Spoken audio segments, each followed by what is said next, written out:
Hi, I'm Darcy Stevens. I'm a licensed professional clinical counselor in the states of California and Ohio, certified alcohol and drug counselor in California, licensed independent chemical dependency counselor in Ohio, and a national certified counselor with the NBCC.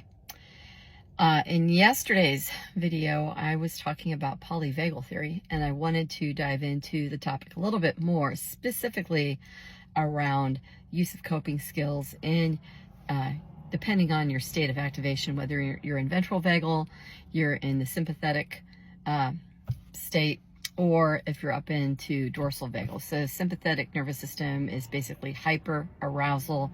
The dorsal vagal is hypo-arousal.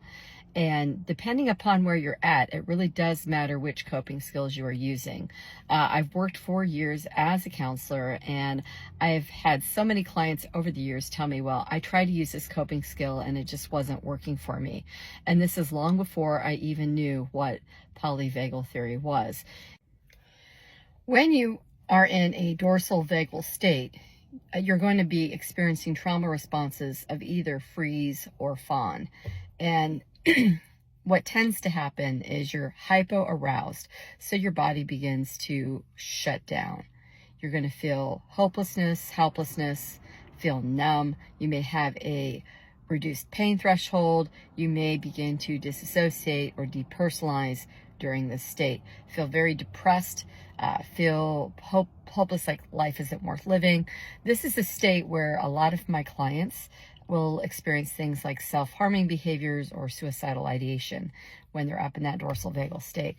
So the coping skills you use are very important. And this is a lot of things that you have to do with somatic coping skills, things that include stretching, Pilates. Some people like to do yoga. Anything that will help your body release tension, release emotions that have gotten stuck in your body. There's a book out there called The Body Keeps the Score. Very good book that talks about how when people experience trauma or things that are very stressful in their life, sometimes it does get stored in your body. And over time, it does impact the functioning of the vagus nerve. And so this is where, these types of somatic exercises, even deep breathing, is very important. And I did mention EMDR, I believe, in the other video previously, and bilateral stimulation of the brain. This could be bilateral exercise, anything that kind of activates both sides of your brain, left and right side of your brain, will allow your central nervous system to begin to calm down. So it's very important that you seek out those types of things to be able to calm yourself, and then other coping skills when you get back into a hyper-aroused state with your sympathetic nervous system.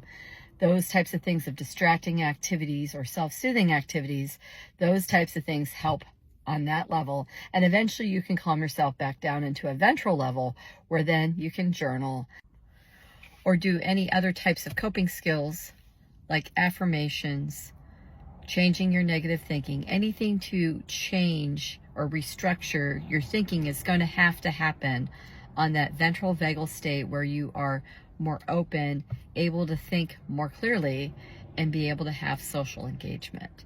Hopefully this has been helpful for you guys to start to think about your use of coping skills and how it pertains to your central nervous system. Anyways, have a blessed day.